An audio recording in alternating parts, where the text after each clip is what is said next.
Naresh Meena jail से बनेंगे विधायक। क्या उपचुनाव में नरेश मीणा देवली उनियारा से रचेंगे एक नया इतिहास? क्या थप्पड़ कांड से नरेश मीणा को होगा सियासी फायदा, या फिर थप्पड़ कांड से नरेश मीणा हार जाएंगे देवली उनियारा का उपचुनाव?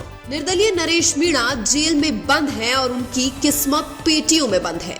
राजस्थान उपचुनाव की सबसे हॉट सीटों में शुमार देवली उनियारा की विधानसभा सीट सबसे ज्यादा चर्चा का विषय बनी हुई है, क्योंकि देवली उनियारा से समरावता गांव में वोटिंग के दौरान नरेश मीणा ने एसडीएम को थप्पड़ मार दिया था। अब सबके मन में एक ही सवाल है कि देवली उनियारा से उपचुनाव कौन जीतेगा।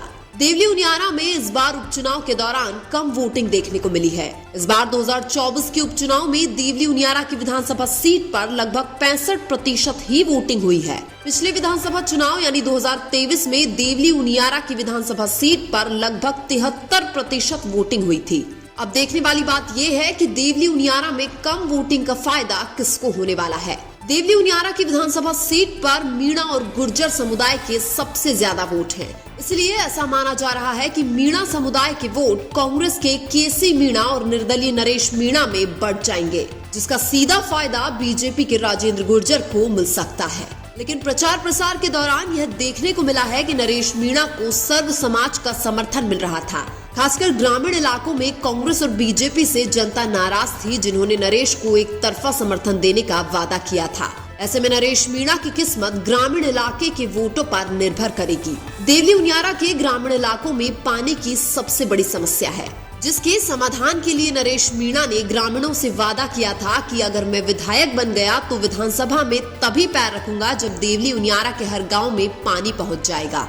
इसलिए ग्रामीण इलाकों में नरेश मीणा को सबसे ज्यादा वोट मिलने की संभावना है। लेकिन दिलचस्प बात यह भी है कि देवली उनियारा के ज्यादातर वोट ग्रामीण इलाकों में ही हैं। ऐसे में नरेश मीणा के लिए ग्रामीणों के वोट संजीवनी बूटी साबित हो सकते हैं। वहीं दूसरी तरफ 13 नवंबर को वोटिंग के दौरान पोलिंग बूथ पर नरेश मीणा द्वारा एसडीएम को थप्पड़ मारने के बाद बवाल मच गया था। अभी अंदाजा लगाना भी मुश्किल है कि एसडीएम को थप्पड़ मारने के बाद नरेश मीणा को फायदा होगा या नुकसान होगा। हालांकि देवली उनियारा में नरेश मीणा और उनके समर्थक जीत को लेकर आश्वस्त हैं। समरावता गांव में धरने के दौरान भी नरेश मीणा ग्रामीणों से यह वादा कर रहे थे कि हम हजारों वोटों से चुनाव जीत रहे हैं।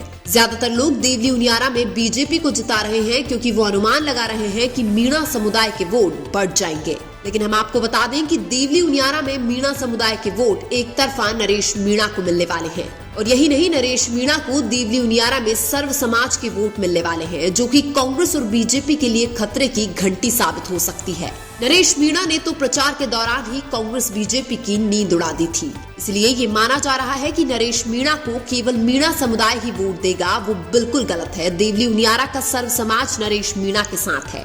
देवली उनियारा के लोग इस बार बदलाव देखना चाहते हैं, क्योंकि कांग्रेस बीजेपी के राजनेता बार बार भोले भाले ग्रामीणों को ठग रहे हैं। युवा नेता के रूप में नरेश मीणा का जोश देखकर प्रचार के दौरान ही ग्रामीणों में यह उम्मीद जगी थी कि नरेश मीणा देवली उनियारा की जनता का भला कर सकते हैं। नरेश मीणा ने प्रचार के दौरान ग्रामीणों से यह वादा किया था कि मेरे विधायक बनने के बाद अगर कोई सरकारी कर्मचारी 1 रुपया भी रिश्वत लेते हैं तो उसको गधे पर बैठाकर पूरे गाँव में घुमाऊंगा। हालांकि नरेश मीणा ने जबरदस्ती वोट डलवाने वाले एसडीएम को थप्पड़ मारकर अपनी बोली हुई बात का ट्रेलर ग्रामीणों को दिखा दिया था। लेकिन थप्पड़ के बाद पुलिस प्रशासन द्वारा ग्रामीणों के साथ जो सलूक किया गया वो बहुत ही निंदनीय था। वर्तमान में नरेश मीणा जेल में बंद है और इसीलिए चुनावों का परिणाम नरेश मीणा और उनके समर्थकों के लिए बहुत ज्यादा मायने रखेगा। नरेश मीणा के समर्थक इंकलाब जिंदाबाद के नारे के साथ नरेश मीणा को आज का भगत सिंह बता रहे हैं।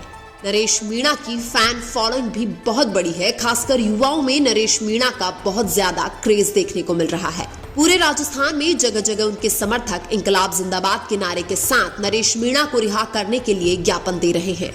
लेकिन फिर भी सबके मन में एक ही सवाल है कि देवली उनियारा से उपचुनाव में कौन जीतेगा। हालांकि ये भी माना जा रहा है कि देवली उनियारा में नरेश मीणा और बीजेपी के राजेंद्र गुर्जर में ही टक्कर देखने को मिलेगी, क्योंकि नरेश मीणा के निर्दलीय मैदान में आने से कांग्रेस के केसी मीणा रेस से बाहर माने जा रहे हैं।